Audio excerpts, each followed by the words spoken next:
And what a Wednesday it was in the first alert forecast. We had nothing but gorgeous weather across the state, really the entire region. Even though sun has set and we have a few clouds still, it's a stunning look. Nice pretty clouds with a little bit of sunlight left. Looking out from the First Alert Weather Observatory, those clouds are moving in ahead of the next storm system. We're going to take you to the big map here. Not a huge troublemaker as far as our forecast is concerned. Nonetheless, it is dropping some rain and some snow off to our south and west. This is it right here. At least one piece to the puzzle and some energy hanging back over the Great Lakes. The two interacting with each other and tracking in the general direction of the mid-Atlantic. So we're going to be watching it closely, but right now continuing to look like we will avoid anything major and avoid anything significantly wintry as we get into the forecast tomorrow. We'll have more on your Thursday outlook in just a moment. First, though, right now, not too bad. Temperatures in the upper 40s, lower 50s for the time being, though will drop back to 48 as we get to about dinner time, a couple hours from now and after dinner plans.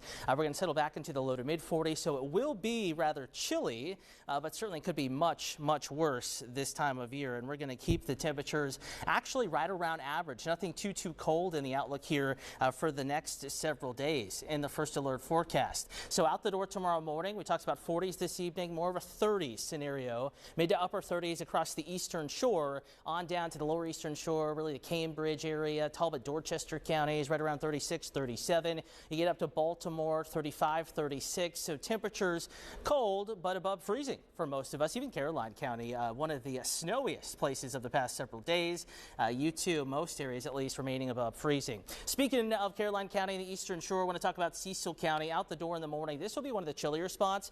Notice we're down to about 33 and Fair Hill and Rising Sun area, kind of the Pennsylvania state line communities. You get down to the upper reaches of the bay, temperatures more like 34, 35, 36 degrees, safely above the freezing mark. And warming from there, temperatures in the low to mid 40s as we get into the afternoon, with some clouds eventually dropping a few showers there. Not a washout of a day. In fact, greatest rain chances south of Baltimore. We'll show you that here in just a moment. In your Maryland cast, you can kind of get the idea there too. Mountains cloudy but dry. Temperatures in the 30s, 40s, western Maryland, southern Maryland. That's when you bring in the showers. Eastern shore, especially south around 50, and our beaches. That's where the chance of wet weather is going to be greatest on your Thursday, Friday, Junior. Whether it's gloomy, it is going to be certainly gray out there. Temperatures in the low to mid 40s. Annapolis only managing 41 after today's 50s in Anne Arundel County. 42 in Bel Air, 43 down in Easton. So most of us between about 40 and 45 tomorrow afternoon. Same story across the city of Baltimore.